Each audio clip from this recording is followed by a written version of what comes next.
ಇದನ್ನು ತುಂಬ ಜನ ಪ್ರಶ್ನೆ ಕೇಳಿದ್ದಾರೆ. ನೀರಿಲ್ಲ ಅಂತೀರಾ, ಅಷ್ಟೊಂದು ಮರಗಳು ಹಾಕಿದ್ದೀರಾ. ಅದು ನಾನು ಯಾವಾಗಲೂ ಹೇಳೋದು, ಪರಿಸರಕ್ಕೆ ನಾವು ಸಪೋರ್ಟ್ ಮಾಡಿದ್ರೆ ಅದು ನಮಗೆ ಸಪೋರ್ಟ್ ಮಾಡುತ್ತೆ. ನೀರಿನ ಆಕರ್ಷಣೆ, ಮಳೆಯ ಆಕರ್ಷಣೆ ಎಲ್ಲೆಲ್ಲಿ ಮರಗಳು ಗಿಡಗಳಿದೆಯೋ ಅಲ್ಲೇ ಆಗೋದು ಸಾಧ್ಯ. ಹೋಮ ಮಾಡೋದು ಕೂಡ ಅದಕ್ಕೆ ಅಲ್ವಾ, ಆ ಶಕ್ತಿ ಈ ಜಾಗಕ್ಕೆ ಬರಬೇಕು ಅಂತ. ಇದು ಕಣ್ಣಿಗೆ ಕಾಣದೇ ಇರೋ ಈಕ್ವೇಷನ್ಗಳು ಕೇಳುವ ಪ್ರಶ್ನೆಗೆ ಉತ್ತರ ಕೊಡೋಕ್ಕಾಗಲ್ಲ. ಇವಾಗ ನೀರಿಲ್ಲ, ಗಿಡ ಹಾಕಲ್ಲ, ನಮಗೆ ನೋಡ್ಕೊಳಕ್ಕಾಗಲ್ಲ, ಮಕ್ಕಳು ಬೇಡ, ನಮಗೆ ಈ ಕಮಿಟ್ಮೆಂಟ್ ಇಲ್ಲ, ಮದುವೆ ಬೇಡ ಅಂದಂಗೆ ನಾವು ಡಿಸೈಡ್ ಮಾಡಿದ್ರೆ ಇದು ನೇಚರ್ಗೆ ನಾವು ಎಗೇನ್ಸ್ಟ್ ಆಗಿ ಹೋದಾಗೆ. ಅಥವಾ ನಮಗೆ ಗಿಡ ಹಾಕಿದ್ರೆ ನೀರಿಲ್ವಲ್ಲ ಅಂತ ನಾವು ಯೋಚನೆ ಮಾಡಿಕೊಂಡ್ರೆ ನೀರಿರಲಿಲ್ಲ. 4-5 ಬೋರ್ವೆಲ್ ತೆಗೆದ್ರು ನೀರಿರಲಿಲ್ಲ. ಒಂದು ಬೋರ್ವೆಲ್ ಬಂತು, ಅದು ನಮ್ಮದಾಗಿರಲಿಲ್ಲ. ಮತ್ತು ಇನ್ನೊಂದು ಬೋರ್ವೆಲ್ ತೆಗೆದಾಗ ಡೌಟ್ ಇತ್ತು. ಇವಾಗ ಕೆಲಸ ನಡೀತಾ ಇದೆ, ಆಗ್ತಾ ಇದೆ, ಟೈಮಿಗೆ ಸರಿಯಾಗಿ ಮಳೆ ಬರ್ತಾ ಇದೆ. ಒಂದೊಂದು ಸತಿ ಮಳೆ ಬರೋದೂ ಇಲ್ಲ. ನಾವು ನೇಚರ್ನ ಒಂಥರ ಬೈಯೋಕ್ಕಾಗಲ್ಲ, ಅಥವಾ ನೇಚರ್ ಮೇಲೆ ಡಿಪೆಂಡ್ ಆಗೋಕ್ಕಾಗಲ್ಲ ಅಂತ ಕೆಲಸ ನಿಲ್ಲಿಸೋಕ್ಕಾಗಲ್ಲ. ನಾವು ಮಾಡೋದು ಕೆಲವು ಧರ್ಮ ಮಾಡಲೇಬೇಕಾಗತ್ತೆ. ಅದು ಮಾಡಿದಾಗ ನೀನು ಯಾವ ಒಂದು ಮನೋಧರ್ಮದಲ್ಲಿ ನೀನು ಮಾಡ್ತೀಯ ಅಂತ ನಾನು ಎಲ್ಲರಿಗೂ ಹೇಳ್ತೀನಿ. Law of attraction fine, law of manifestation fine. ತುಂಬ ಜನ law of manifestation, law of attraction ತಿಳ್ಕೊಂಡು ನಾನು ಇಷ್ಟಪಟ್ಟಿದ್ದಾಗಲಿ ಅಂತ ಕೂತ್ಕೊಳ್ತಾರೆ ಕಣ್ಮುಚ್ಕೊಂಡು. ಅವ್ರ ಕೈಲಿ ಯಾಕಾಗಲ್ಲ? They do not know law of attraction. Law of attraction is very important. ನಾವು ಇಲ್ಲಿ ಹೇಳ್ಕೊಟ್ಟಿರೋದು ಎಮೋಷನಲ್ ಅಟ್ರಾಕ್ಷನ್, ಭಕ್ತಿಯಿಂದ ನಾವು ಏನೇನು ಬೇಕಾದರೂ ಇಳಿಸ್ಬೋದು ಕೆಳಗೆ. ಅದಕ್ಕೆ ಧ್ಯಾನ, ತಪಸ್ಸು, ಭಕ್ತಿ, ಪೂಜೆ, ಎಮೋಷನ್. ಯಾವಾಗ ನಮ್ಗೆ ಇಂಟೆಲಿಜೆಂಟ್ ಕೋಶಂಟ್ ಜಾಸ್ತಿ ಇದೆ, ಅಲ್ಲಿ ನಾವು ಎಮೋಷನಲ್ ಕೋಶಂಟ್ನ ಜಾಸ್ತಿ ಮಾಡಿ ಆ ಬ್ಯಾಲೆನ್ಸ್ ಮಾಡೋದನ್ನೇ ಧ್ಯಾನ ಅಂತೀವಲ್ವ. ಹಾಗೆ ಎಮೋಷನ್ ಇಲ್ಲದೆ, ಭಕ್ತಿ ಇಲ್ಲದೆ ಯಾವುದಕ್ಕೂ ಶಕ್ತಿ ಇಲ್ಲ. ನೀರು ಕೂಡ ಭಕ್ತಿಯಿಂದಲೇ ಬಂದಿರೋದು. ನಾನು ಕುಡಿಯೋ ನೀರು ಯಾವುದೇ ದೇಶದಲ್ಲಿ ಕುಡಿದ್ರು, ಯಾವುದೇ ಬಾಟ್ಲಲ್ಲಿ ನೀರು ಕುಡಿದ್ರು, ಯಾರ ಮನೆಯಲ್ಲಿ ಕುಡಿದ್ರು, ಕಣ್ಗೊತ್ಕೊಂಡು ಕುಡಿಯೋವಾಗ ನಮ್ಮ ಗುಡ್ಡದ ನೀರಿದು, ಇದು ಯಾವತ್ತೂ ಬತ್ತದೇ ಇರಲಿ, ಎಲ್ಲರ ಒಂದು ಬಾಯಾರಿಕೆ ತೀರಿಸೋ ನೀರು ಅಂತ ಕಣ್ಗೊತ್ಕೊಂಡು ಕುಡಿತೀನಿ. ತೀರ್ಥ ಕುಡಿಯೋವಾಗಲೂ ಗುಡ್ಡದ ನೀರು ಅಂದ್ಕೊಂಡೇ ಕುಡಿತೀನಿ. ಆ ಥರ ಭಾವನೆ ಇದ್ದಾಗ ಆಕರ್ಷಣಾ ಶಕ್ತಿ ಅದು. ಹಾಗೆ ಅಂದ್ಕೊಂಡಾಗೆಲ್ಲ ಏನೋ ಒಂದು ಆಕರ್ಷಣೆ ಭೂಮಿಗೆ ನನ್ನ ಗ್ರ್ಯಾಟಿಟ್ಯೂಡ್ ಆಗಿ ಬರುತ್ತಮ್ಮ. ಅದು ನಾನು ಎಕ್ಸ್ಪ್ಲೈನ್ ಮಾಡಿ ಹೇಳೋಕ್ಕಾಗಲ್ಲ. ಅದಕ್ಕೆ ಯಾವುದು ಅಂದ್ಕೊಳ್ಳೋದು ಬೇಡ, ನೀ ಮಾಡೋದನ್ನು ಮಾಡು. 10 ಮರ 100 ಮರ ಹಾಕಿದ್ದೆ, 50 ಮರ ಉಳೀತು. ಅದರಲ್ಲಿ 10 ಮರ ಹೋಯಿತು, 10 ಮರ ಕಳ್ತನ ಆಯಿತು, 5 ಮರ ಉಳೀತು. ಕೊನೆಯಲ್ಲಿ 5 ಚೆನ್ನಾಗಿದೆ, 5ರಲ್ಲೂ ಹಕ್ಕಿ ಪಕ್ಷಿಗಳಿದೆ, ಗೂಡು ಕಟ್ಕೊಂಡಿದೆ, ಹಣ್ಣು ಕಾಯಿ ಸಿಗುತ್ತೆ, ತಿಂತಾ ಇವೆ, ತೆಂಗಿನ ಮರ ಇದೆ, ಪೂಜೆಗೆ ಬರುತ್ತೆ. ಎಲ್ಲ ಎಷ್ಟೋ ಕೆಲಸಗಳು ತೆಂಗಿನಕಾಯಿ ಮಾರೋದ್ರಿಂದ ಆಗುತ್ತೆ. ದೇವಸ್ಥಾನದ ಕೆಲಸಗಳೆಲ್ಲ ಯಾಕೆ ಆಗ್ತಾಯಿಲ್ಲ? ಆಗುತ್ತೆ.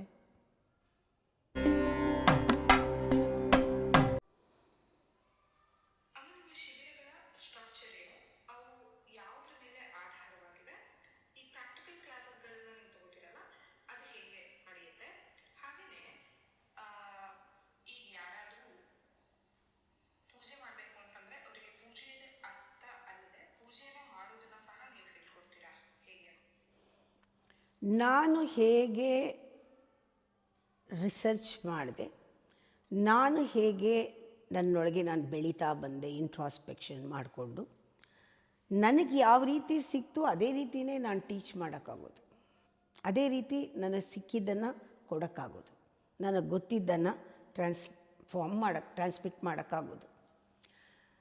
ಫಸ್ಟು ನನಗೆ ಬಹಳ ಮುಖ್ಯ ಅನಿಸಿದ್ದು ಪ್ರಾಕ್ಟಿಕಾಲಿಟಿ. ಲೈಫು ನಮ್ಮದು ಚೆನ್ನಾಗಿರಬೇಕು, ಲೈಫ್ ಸ್ಟೈಲ್ ಆರೋಗ್ಯಕರವಾಗಿರಬೇಕು. ಎಲ್ಲರೂ ಕೂಡ ಮಾನಸಿಕವಾಗಿ, ದೈಹಿಕವಾಗಿ ಆರೋಗ್ಯವಾಗಿರಬೇಕು. ಇಲ್ಲಿಂದ ಪ್ರಾರಂಭ ಆಗಿದ್ದು ಕೊನೆಗೂ ಇದೇ ಕೊನೆ ಸ್ಟೆಪ್ ಆಯಿತು. ಇದಕ್ಕೆ ಏನೇನು ಮಾಡಲಿಲ್ಲ, ಇದಕ್ಕೆ ಕೆಲವು ಯೋಗ ಸೂತ್ರಗಳನ್ನು ನಾನು ಓದಬೇಕಾಯಿತು. ಇದು ನಾನು ಅಳವಡಿಸ್ಕೊಳ್ತಾ ಇರೋ ಯಮ, ನಿಯಮ, ಪ್ರಾಣಾಯಾಮ ಇದೆಲ್ಲವೂ ಕೂಡ ಇನ್ಕಲ್ಕೇಟ್ ಮಾಡಬೇಕಾಯಿತು. ಆಮೇಲೆ ಮಾನಸಿಕವಾಗಿ ಧರ್ಮವನ್ನು ತಿಳ್ಕೊಳ್ಳೋಕ್ಕೆ ಭಗವದ್ಗೀತೆ ಸಹಾಯ ಮಾಡ್ತು. ಮನಸ್ಸಿನಲ್ಲಿ ಯಾವ ರೀತಿ ಆಲೋಚನೆಗಳಿದ್ದರೆ ಬಂಧನ ಆಗುತ್ತೆ, ಮನಸ್ಸನ್ನು ಯಾವ ರೀತಿ ಶುದ್ಧವಾಗಿ ಇಟ್ಕೋಬೇಕು, ಬುದ್ಧಿಯನ್ನು ಯಾವ ರೀತಿ ಸಮತೋಲನದಲ್ಲಿ ಇಟ್ಕೋಬೇಕು, ವ್ಯಕ್ತಿತ್ವ ಯಾವ ರೀತಿ ಬೆಳೆಸ್ಕೋಬೇಕು, ವ್ಯಕ್ತಿತ್ವಕ್ಕೂ ಅತೀವಾದ ಒಂದು ಸಾಕ್ಷಿಯನ್ನು ಯಾವ ರೀತಿ ಬೆಳೆಸೋದು, ಇದೆಲ್ಲ ಭಗವದ್ಗೀತೆ ನನಗೆ ಬಹಳಷ್ಟು ಸಹಾಯ ಮಾಡ್ತು ನಮ್ಮ ವ್ಯಕ್ತಿ ವಿಕಾಸ ಒಂದು ಪ್ರೋಗ್ರಾಮ್ನಲ್ಲಿ. ಹೀಗೆ ಮಕ್ಕಳ ಮನಸ್ಥಿತಿ ಯಾವ ರೀತಿ ಇಂಪ್ರೂವ್ ಮಾಡೋದು, ಡೈನಮಿಕ್ ಯೂತ್ ಪ್ರೋಗ್ರಾಮ್ ಸೃಷ್ಟಿಯಾಯಿತು. ಹಾಗೆ ಪ್ರಾಕ್ಟಿಕಲ್ಲಾಗಿ ಋಷಿ ಸಂಸ್ಕೃತಿಯಿಂದ ಬಂದ ವಿದ್ಯೆ, ಋಷಿ ಸಂಸ್ಕೃತಿ ವಿದ್ಯಾ ಕೇಂದ್ರದಿಂದ ಕಲ್ತಿದ್ದು ಕೂಡ ನನಗೆ ಬೇಸಿಕ್ ನಾಲೆಡ್ಜ್ ಆಯಿತು. ಹೀಗಾದಾಗ ನನಗೆ ಲಲಿತಾ ಸಹಸ್ರನಾಮ ಎರಡನೇದು ಒಂದು ಲೆವೆಲ್ಗೆ ಕರ್ಕೊಂಡು ಹೋಯಿತು. ಅಂದರೆ ಇದು ಲಲಿತಾ ಸಹಸ್ರನಾಮದಲ್ಲಿ ಪೂಜೆ, ಶ್ರೀಚಕ್ರ, ದೇವಿ, ಶಕ್ತಿಗಳು ಇದೆಲ್ಲ ನನಗೆ ಅರ್ಥ ಆಗೋಕ್ಕೆ ಶುರುವಾಯಿತು.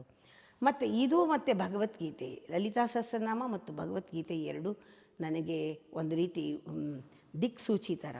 ಇದು ಮಾಡ್ತೀನಿ, ಇದು ಮಾಡ್ತೀನಿ, ಇದರಲ್ಲಿ ಇದನ್ನು ನೋಡ್ತೀನಿ, ಇದರಲ್ಲಿ ಇದನ್ನು ನೋಡ್ತೀನಿ. ಹಾಗೆ ನೋಡಿದಾಗ ನಾನು ಬೇಕಾದಷ್ಟು ಇನ್ನೂ ಸಪ್ತಶತಿ ಓದಬೇಕಾಗಿ ಬಂತು, ಲಲಿತೋಪಾಖ್ಯಾನ ಓದಬೇಕಾಗಿ ಬಂತು, ದೇವಿ ಮಹಾತ್ಮೆ ಓದಬೇಕಾಗಿ ಬಂತು, ತ್ರಿಪುರ ರಹಸ್ಯ ಓದಬೇಕಾಗಿ ಬಂತು, ಸರ್ಪೆಂಟ್ ಪವರ್ ತಿಳ್ಕೊಳ್ಬೇಕು, ಕುಂಡಲಿನಿ ಯೋಗ ಕಲಿಬೇಕು. ಇದೆಲ್ಲ ಸಹಸ್ರನಾಮ ಶುರು ಆದಮೇಲೆ ಶುರು ಆಯಿತು. ಆಗ ನನಗೆ ಪೂಜೆಯಲ್ಲಿ, ಜಪದಲ್ಲಿ, ಧ್ಯಾನದಲ್ಲಿ, ಯಾತ್ರಾ ಸ್ಥಳಗಳಲ್ಲಿ, ಈ ಜಾಗದಲ್ಲಿ ಆಗೋ ಪೂಜೆಯಲ್ಲಿ ಇದರಲ್ಲೆಲ್ಲ ನನಗೆ ವ್ಯತ್ಯಾಸ, ಬೆಳವಣಿಗೆ ಆಗ್ತಾ ಬಂತು. ಜೊತೆಯಲ್ಲಿ ಈ ಭಗವದ್ಗೀತೆಯಿಂದ ನಾನು ಏನೇನು ಓದಿದ್ದೀನಿ, ಏನೇನು ತಿಳ್ಕೊಂಡಿದ್ದೀನಿ, ಅದನ್ನು ಹೇಗೆ ಇಂಪ್ಲಿಮೆಂಟ್ ಮಾಡೋದು ಅಂದಾಗ ಮಂಕುತಿಮ್ಮನ ಕಗ್ಗನ ದಿನ ಕೈಲಿಟ್ಕೊಂಡು ಓಡಾಡ್ತಿದ್ದೆ. ಇದು ಸಹಾಯ ಮಾಡ್ತು. ಬದುಕುವುದನ್ನು ಕಲಿಯಿರಿ ಸಹಾಯ ಮಾಡ್ತು. ಈ ಥರ ಒಂದು ಫ್ರೇಮ್ವರ್ಕ್ ಆಯಿತು. ಇದು ಒಂದು ಫ್ರೇಮ್ವರ್ಕ್ ಆಗಿ ಈಗ ಲಲಿತಾ ಸಹಸ್ರನಾಮದ ಒಂದು ಸ್ಟಫ್ ಅದರಲ್ಲಿ ಕೂಡಿಕೊಂಡು, ಇವಾಗ ಬಿಲ್ಡಿಂಗ್ ಆದಾಗ ನೋಡ್ತಿರ್ತೀನಿ ಹೇಗೆ ಮೊದಲು ಸ್ಟ್ರಕ್ಚರ್ ಕಟ್ತಾರೆ, ಆಮೇಲೆ ಹೇಗೆ ಅದನ್ನು ರೀಎನ್ಫೋರ್ಸ್ ಮಾಡ್ತಾರೆ ಎಲ್ಲ ಸಿಮೆಂಟ್ ಹಾಕಿ, ಆಮೇಲೆ ಫೌಂಡೇಶನ್ ಆದಮೇಲೆ ಈ ಸ್ಟ್ರಕ್ಚರ್ ಆದಮೇಲೆ ಯಾವ ಥರ ರೂಫಿಂಗ್ ಆಗುತ್ತೆ, ಯಾವ ರೀತಿ ಬೆಳೆಸ್ತಾರೆ. ಇದೊಂದು ಸಣ್ಣ ಐಡಿಯಾ. ನಾನಿಲ್ಲಿ ಪ್ರತಿಯೊಂದು ಕೆಲಸ ಆಗೋವಾಗಲೂ ಕೂಡ ಬಿಲ್ಡಿಂಗ್ ಕಟ್ಟೋದ್ರಿಂದ ಹಿಡಿದು ಪೂಜೆ ತನಕ ಯಾವುದೇ ಆದರೂ ಕೂಡ ನಾನು 100% ಭಾಗವಹಿಸಿದಾಗ, ನಾನು ಓದಿದ್ದು CBZ ಆದರೂ ಕೂಡ ನನ್ನ ಒಳಗಡೆ ಇರುವ ಒಂದು ಕಾಮನ್ ಸೆನ್ಸ್ ಏನಿದೆ, ನನ್ನ ಇಂಟ್ಯೂಟಿವ್ ಸೆನ್ಸ್ ಏನಿದೆ, ನನ್ನ ಸೂಕ್ಷ್ಮತೆ ಏನಿದೆ, ಅದು ಕೆಲಸ ಮಾಡ್ತಾ ಮಾಡ್ತಾ ನಾನು ಒಳ್ಳೆ ಇಂಜಿನಿಯರ್ ಆಗಬಲ್ಲೆ ಅನಿಸುತ್ತೆ. ನಾನು ಬಿಲ್ಡಿಂಗ್ ಎದುರು ನಿಂತ್ಕೊಂಡ್ರೆ, ನಾನು ಒಂದು ಚರ್ಚೆ ಶುರುವಾದರೆ ನಾನು ಒಳ್ಳೆ ಜಡ್ಜ್ ಆಗಬಲ್ಲೆ ಅನಿಸುತ್ತೆ. ಮಾತಾಡುವಾಗ ನಾನು ಒಳ್ಳೆ ಲಾಯರ್ ಆಗಬಲ್ಲೆ ಅನಿಸುತ್ತೆ. ಪೂಜೆ ಮಾಡುವಾಗ ನಾನು ಒಳ್ಳೆ ಪೂಜಾರಿ ಆಗಬಲ್ಲೆ ಅನಿಸುತ್ತೆ. ಮನೆಯಲ್ಲಿ ಮಕ್ಕಳ ಜೊತೆ ಇರುವಾಗ ನಾನು ಒಳ್ಳೆ ಹೆಂಡತಿ ಆಗಬಲ್ಲೆ, ತಾಯಿ ಆಗಬಲ್ಲೆ ಅನಿಸುತ್ತೆ ಮಕ್ಕಳ ಜೊತೆ ಮನೆಯಲ್ಲಿದ್ದಾಗ. ಹೀಗೆ ಎಲ್ಲರ ಜೊತೆ ಹೋದಾಗ ನಾನು ಒಳ್ಳೆ ಫ್ರೆಂಡ್ ಆಗಬಲ್ಲೆ ಅನಿಸುತ್ತೆ. ಯಾವುದರಲ್ಲೂ ಕೂಡ ಬೆಸ್ಟ್ ಆಗಬಲ್ಲೆ ಅನ್ನೋದು ಬರುತ್ತಲ್ಲ, that is the real nature. ಬೆಳೆಯೋದು ನಮ್ಮ ಸ್ವಭಾವ. ಯಾವುದೋ ಒಂದು ಸ್ಪೆಷಾಲಿಟಿ ಮಾಡಿಕೊಂಡು ಬರೀ ಒಂದು ಹಾರ್ಟ್ ಸ್ಪೆಷಲಿಸ್ಟೋ, ಐ ಸ್ಪೆಷಲಿಸ್ಟೋ ಆಗಿ ಒಂದು ರೂಮ್ನಲ್ಲಿ ಕೂತ್ಕೊಂಡು ಅದಕ್ಕೆ ಸಂಬಂಧಪಟ್ಟಿದ್ದು ತಿಳ್ಕೊಂಡು ಬರೀ ಆ ಭಾಗನೇ ನೋಡಿಕೊಂಡು ಮನೆಗೆ ಬಂದಾಗ ಯೂಸ್ಲೆಸ್ ಫೆಲೋ, ಸೊಸೈಟಿನಲ್ಲಿ ಯೂಸ್ಲೆಸ್ ಫೆಲೋ, ಸಮಾಜದಲ್ಲಿ ಯೂಸ್ಲೆಸ್ ಆಗಿ ಬೇರೆ ಯಾವುದೂ ಪ್ರಪಂಚ ಜ್ಞಾನ ಇಲ್ಲದೆ ಓಡಾಡೋಕ್ಕಿಂತ ಏನೂ ಕಲಿದೆ ಎಲ್ಲ ಗೊತ್ತಿರೋದು ವಾಸಿ ಅಲ್ವಾ?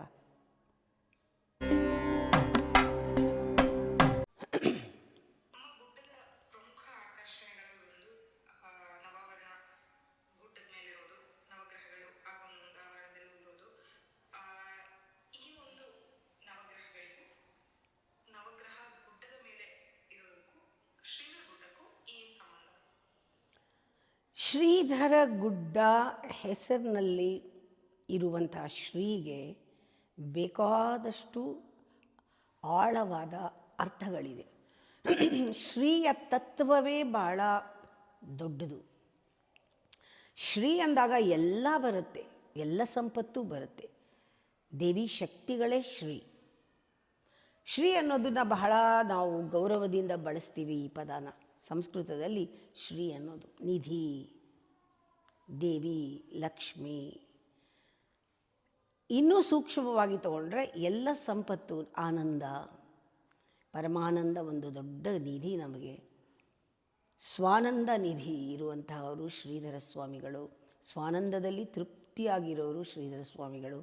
ಅವರ ಹೆಸರಿನಲ್ಲೇ ಇದೆ, ಅವರು ಸ್ವಾನಂದ ಆನಂದದಲ್ಲಿ ತೃಪ್ತರಾಗಿರುವರು. ಅವ್ರಿಗೆ ಏನೂ ಹೊರಗಡೆದು ಬೇಡ, ಎಲ್ಲ ಅವ್ರಿಗೆ ಒಳಗಡೆನೇ ಸಿಕ್ಕಿದೆ ಅಂತ ಅರ್ಥ ಬರುತ್ತೆ ಅವ್ರ ಹೆಸರಿನಲ್ಲಿ ಶ್ರೀಧರ ಅಂದರೆ. ಹಾಗೆ ಇದು ಶ್ರೀಧರ ಶ್ರೀಗುಡ್ಡ ಯಾಕೆ ಅಂದರೆ ಇಲ್ಲಿ ದೇವಿ ನವಾವರಣದಲ್ಲಿ ದೇವಿಯ ಆವಾಹನೆ, ಯೋಗಿನಿ ದೇವತೆಗಳ ಆವಾಹನೆ, ನವಗ್ರಹದ ಜೊತೆಗೆ ಒಂದೊಂದು ಆವರಣದಲ್ಲೂ ಪ್ರಥಮಂ ಶೈಲಪುತ್ರಿ, ದ್ವಿತೀಯಂ ಬ್ರಹ್ಮಚಾರಿಣಿ, ತೃತೀಯಂ ಚಂದ್ರಘಂಟಿ, ಕೂಷ್ಮಾಂಡಿ, ಚತುರ್ಥಕಂ ಸ್ಕಂದಮಾತೇತಿ, ಕಾತ್ಯಾಯನಿ, ಈ ಥರ ಗೌರಿ ಸಿದ್ಧದಾತ್ರಿ, ಈ ಥರ 9 ಆವರಣ ದೇವತೆಗಳನ್ನು ನಾವು ಮೊದಲು ಇಲ್ಲಿ ಪಾದಗಳನ್ನು ಪ್ರತಿಷ್ಠಾಪನೆ ಮಾಡಿ, ಒಂದೊಂದು ಆವರಣದಲ್ಲೂ ಒಂದೊಂದು ಗ್ರಹ ಪ್ರತಿಷ್ಠಾಪನೆ ಮಾಡಿ, ಆ ನವಗ್ರಹಗಳು ಎಲ್ಲ ಒಟ್ಟಿಗೆ ಇಲ್ಲ, ಇದೊಂದು ವಿಶೇಷ ರೀತಿಯಲ್ಲಿ ನವಗ್ರಹ ಸ್ಥಾಪನೆ ಆಗಿದೆ. ಇಲ್ಲಿ ಯೋಗದಲ್ಲಿ ಯಾವಾಗಲೂ ಬೃಹಸ್ಪತಿ ಮತ್ತು ಶನಿ ಮತ್ತು ಶುಕ್ರನ ಯೋಗದಲ್ಲಿ ಇಲ್ಲಿ ಕೆಲಸ ನಡೀತಾ ಇರೋದರಿಂದ ಗುರು ಜ್ಞಾನ ಸುಧೆ ಇಲ್ಲಿ ಯಾವಾಗಲೂ ಇದೆ. ಗುರು ಪರಂಪರೆಗೆ, ಋಷಿ ಪರಂಪರೆಗೆ, ನಮ್ಮ ವೇದ ಪುರಾಣಗಳಿಗೆ ರೆಸ್ಪೆಕ್ಟ್ ಇದೆ. ಹಾಗೆ ಶನೇಶ್ವರನಿಗೆ ಉತ್ತಮ ಸ್ಥಾನ ಕೊಟ್ಟು ಆ ಶನೇಶ್ವರ ಇಡೀ ಒಂದು ಗುಡ್ಡವನ್ನು ಕಾಪಾಡ್ತಾ ಇರೋ ದೇವತೆ. ಎಲ್ಲ ಗ್ರಹಗಳಿಗೂ ಎತ್ತರವಾಗಿದೆ. ಶನೇಶ್ವರನ ದೇವಸ್ಥಾನದಲ್ಲಿ ಪ್ರತಿ ಶನಿವಾರ ವಿಶೇಷ ಪೂಜೆ ಆಗುತ್ತೆ. ಹೀಗೆ ಪ್ರತಿಯೊಂದೂ ಅಲ್ಲಿ ಕ್ಷೇತ್ರಪಾಲ ಶಿವ ಇದ್ದಾನೆ. ಪ್ರಾರಂಭದಲ್ಲಿ ಹೊರಡುವಾಗ ಇದೆಲ್ಲನೂ ಪ್ಲ್ಯಾನ್ ಮಾಡ್ಕೊಂಡು ಮಾಡಿಲ್ಲ.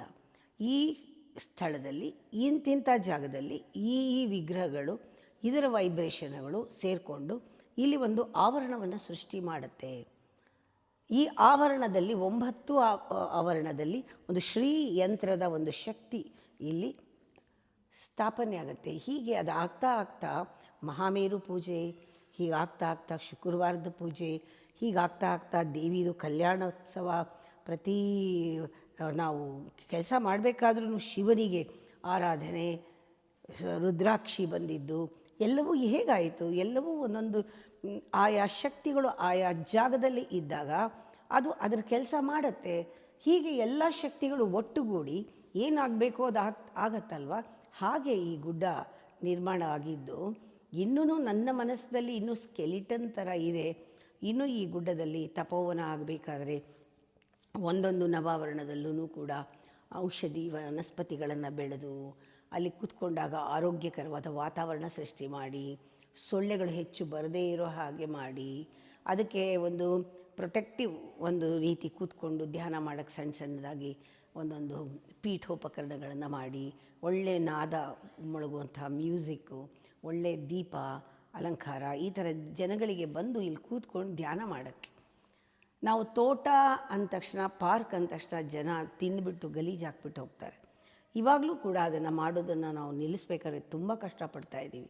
ಹಾಗೆ ಇದಕ್ಕೊಂದು ಕಾಂಪೌಂಡ್ ಆಗಬೇಕು, ಇದು ರಕ್ಷಿಸ್ಕೋಬೇಕು, ಇಲ್ಲಿನ ಮರಗಳನ್ನ ರಕ್ಷಿಸ್ಕೋಬೇಕು, ಇದ್ರ ಸುತ್ತ ಯಾವುದು ಬಿಲ್ಡಿಂಗ್ ಬರದೇ ಇರೋ ಹಾಗೆ ಕಾಡನ್ನೇ ನಾವು ರಿಟೈನ್ ಮಾಡ್ಕೋಬೇಕು.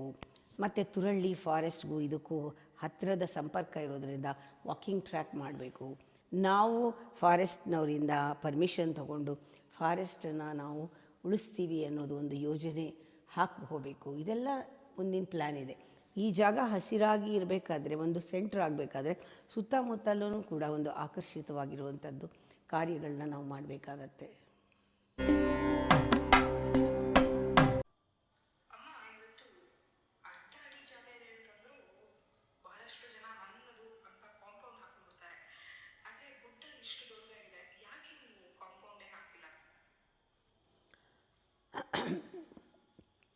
ಇದು ಎಸ್ಪೆಷಲಿ ಈ ಲ್ಯಾಂಡು ಲಿಟಿಗೇಷನ್ ಲ್ಯಾಂಡು.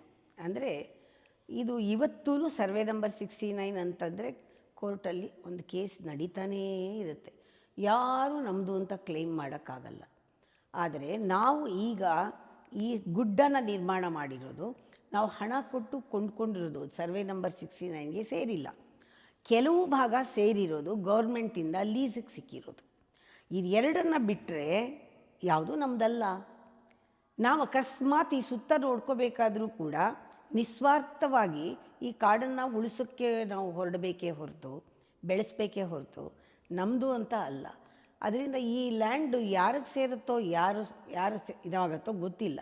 ಅದರಿಂದ ನಾವು ಕಾಂಪೌಂಡ್ ಹಾಕಿದ ತಕ್ಷಣ ತುಂಬ ಜನ ಇವತ್ತು ಅವ್ರದ್ದು ಅಂತ ಅಲ್ಲದೇ ಇದ್ದರೂ ಕ್ಲೈಮ್ ಮಾಡಿದ್ದಾರೆ.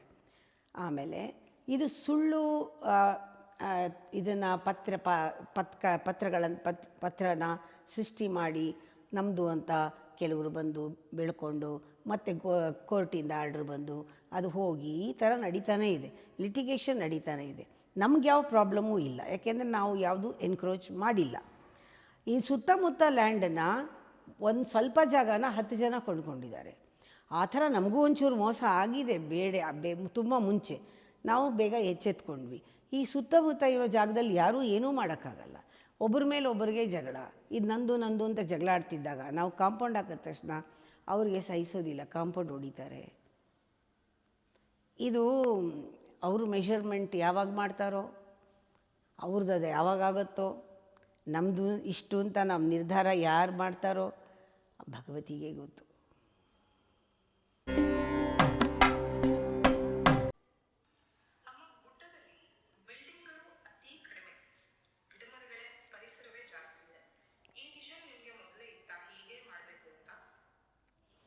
ಇಲ್ಲಿ ಬರೋಕ್ಕೆ ಮುಂಚೆ ಇದು ಕಾಡು, ಗುಡ್ಡಗಾಡು, ಬರೀ ಕಲ್ಲು, ಮಣ್ಣು ಕೂಡ ಕಮ್ಮಿ ಇದೆ. ಆ ಥರ ಬರೀ ವೈಲ್ಡ್ ಫಾರೆಸ್ಟ್, ಎಲ್ಲ ಮುಳ್ಳು ಕಲ್ಲು, ಇದು ವೈಲ್ಡ್ ಟ್ರೀಸ್ ಜಾಸ್ತಿ. ನಾನು ಇಲ್ಲಿ ಕಲ್ಪನೆ ಮಾಡ್ಕೊಳ್ಬೇಕಾದ್ರೂ ನಾನು ಸ್ಥೂಲವಾಗಿ ಈ ಜಾಗ ನೋಡಿ ಕಲ್ಪನೆ ಮಾಡಿಕೊಳ್ಳಿಲ್ಲ. ಯಾವಾಗಲೂ ನನಗೆ ಪ್ರಾಮುಖ್ಯತೆ ಕೊಡೋದು ನೇಚರ್, ಅದರಲ್ಲಿ ಹಸಿರು, ಅದರಲ್ಲೂ ಒಳ್ಳೊಳ್ಳೆ ಗಿಡಗಳು ಮರಗಳು, ಯಾವುದು ಫಲ ಕೊಡುತ್ತೆ, ಯಾವುದು ಆರೋಗ್ಯಕ್ಕೆ ಔಷಧಿಯ ವ್ಯಾಲ್ಯೂ ಇದೆ, ಉಸಿರಾಡಿದ್ರೆ ನಮಗೆ ಒಂದು ಶಕ್ತಿ ಸಿಗುತ್ತೆ, ಹಕ್ಕಿ ಪಕ್ಷಿಗಳಿಗೆ ಗೂಡು ಅಥವಾ ಹಕ್ಕಿ ಪಕ್ಷಿಗಳು ತಿನ್ನುವಂತಹ ಆಹಾರ ಸಿಗುತ್ತೆ, ಅಂಥದ್ದು ಒಂದು ಕಲ್ಪನೆ ಇದೆ. ಈಗಲೂ ಇದೆ, ಆವತ್ತೂ ಇತ್ತು, ಯಾವತ್ತೂ ಇದೆ. ಆ ಥರ ಒಂದು ವನ, ತಪೋವನ. ನಾನು ಪಾರ್ಕನ್ನು ನಾನು ವಿಜುವಲೈಸ್ ಮಾಡಿಕೊಂಡಿಲ್ಲ, ನಾನು ಯಾವುದು ಗಾರ್ಡನ್ ಆ ಥರದ್ದಲ್ಲ, ಒಂದು ತಪೋವನ ಬೇಕು. ದೊಡ್ಡ ದೊಡ್ಡ ಮರಗಳಾಗಬೇಕು, ಮರದ ಕೆಳಗೆ ಧ್ಯಾನ ಮಾಡಬೇಕು, ಪೂಜೆ ಆಗಬೇಕು. ಕಣ್ಣಿಗೆ ಕಾಣದೇ ಇರೋ ಒಂದು ಶಕ್ತಿಯನ್ನು ಆಕರ್ಷಿಸುವುದು ಈ ಹಸಿರು ವನ. ಈ ದೇವಸ್ಥಾನ ಇರೋ ಕಡೆ ಗುಡ್ಡ ಬೆಟ್ಟ ಕಾಡು ದೇವಸ್ಥಾನ ಎಲ್ಲನೂ ಒಂಥರ ಹೊಂದ್ಕೊಂಡು ಹೋಗುತ್ತೆ. ಅದರಿಂದ ಮನೆಯಲ್ಲಿ ದೇವರಿಡೋಕ್ಕೂ ಒಂದು ವಿಶಾಲವಾದ ಒಂದು ಪರಿಸರ. ಪಕ್ಕದಲ್ಲೇ ಬಿಲ್ಡಿಂಗು, ಕಾಂಕ್ರೀಟ್ ಬಿಲ್ಡಿಂಗ್ ಇರೋಕ್ಕಿಂತ ಆ ವಿಶಾಲವಾದ ಆಕಾಶ ತತ್ವ ಪಂಚಭೂತಗಳಲ್ಲಿ ಬಹಳ ಒಂದು ಪವರ್ಫುಲ್ ತತ್ವ. ಈ ಆಕಾಶ ತತ್ವದಿಂದಲೇ ಮೇಲಿನ ಲೋಕಗಳನ್ನು ನಾವು ಮುಟ್ಟಕ್ಕೆ ಸಾಧ್ಯ. ಆಕಾಶ ತತ್ವದಿಂದಲೇ ಮಿಕ್ಕ 4 ಎಲಿಮೆಂಟ್ಸ್ ಯಾವುದಿದೆ, ವಾಯು ಇರ್ಬೋದು, ಅಗ್ನಿ ಇರ್ಬೋದು, ಜಲ ಮತ್ತು ಭೂಮಿ, ಅದರಿಂದಲೇ ಡಿರೈವ್ ಆಗಿರೋದು. ಈ ಆಕಾಶ ತತ್ವವನ್ನು ಮೇನ್ ಇಟ್ಕೊಂಡೇ ಗುಡ್ಡದ ಮೇಲೆ ಆ ಒಂದು ನವಾವರಣ, ಅಲ್ಲಿ ಗಿಡ ಮರಗಳು, ಅಲ್ಲಿ ದೇವಸ್ಥಾನ, ಅಲ್ಲಿ ನವಗ್ರಹ ಸ್ಥಾಪನೆ, ಇದೆಲ್ಲ ಒಂದು ಕಲ್ಪನೆಗೆ ಬಂದಿತ್ತು. ಅದರಿಂದ ಯಾವುದೂ ಕೂಡ ಒಂದು ಚಿಕ್ಕದಾಗಿ ನಾನು ಊಹಿಸ್ಕೊಳ್ಳಿಲ್ಲ. ಈ ಜಾಗದಲ್ಲಿ ಸ್ಪೇಸ್ ಇರಬೇಕು, ಸ್ಪೇಸ್ ಫೀಲ್ ಆಗಬೇಕು, ನೇಚರ್ ಜಾಸ್ತಿ ಇರಬೇಕು, ನ್ಯಾಚುರಲ್ಲಾಗಿ ಇರೋರು ಬರಬೇಕು, ನ್ಯಾಚುರಲ್ಲಾಗಿ ಎಲ್ಲ ಆಗಬೇಕು, ಮಾಡೋದು ಕಡಿಮೆ ಆಗಬೇಕು, ಕಲ್ಟಿವೇಟ್ ಮಾಡೋದು ಹೊರಗಿಂದ ಕಮ್ಮಿ ಆಗಬೇಕು, ಏನಿದೆಯೋ ಅದನ್ನು ಕಂಡುಕೊಳ್ಬೇಕು. ಆ ರೀತಿ ಸೂಕ್ಷ್ಮವಾದದ್ದೇ ಅನುಭವಕ್ಕೆ ಬರ್ತಾ ಇದ್ದಿದ್ದರಿಂದ ಇನ್ನೂ ಸೂಕ್ಷ್ಮವಾಗಕ್ಕೆ, ಸೂಕ್ಷ್ಮವನ್ನು ಮುಟ್ಟಕ್ಕೆ ಯಾವುದು ಸಪೋರ್ಟ್ ಮಾಡುತ್ತೆ ಅದು ಇರಬಹುದು. ಅದು ಗಿಡಮರಗಳು, ಪೂಜೆ ಪುನಸ್ಕಾರಗಳು, ಹೋಮ, ಅಗ್ನಿಯ ಪೂಜೆ ಮಾಡೋದು, ಅನ್ನದಾನ ಮಾಡೋದು, ಧ್ಯಾನ ಮಾಡೋದು, ಇಂಥದ್ದೆಲ್ಲ ನಮ್ಮ ಪರಿಸರಕ್ಕೆ ಹೊಂದ್ಕೊಳ್ಳೋದು ಅಂತ ಹೇಳಿ ಅದನ್ನು ಬೇಸಿಟ್ಕೊಂಡು ಎಲ್ಲ ಆಗ್ತಾ ಇರೋದು. ಅದರ ಉದ್ದೇಶ ಮುಕ್ತಿ, ಒಂದಾಗೋದು, ಪರಿಸರದಲ್ಲಿ ಸೇರಿಕೊಳ್ಳೋದು.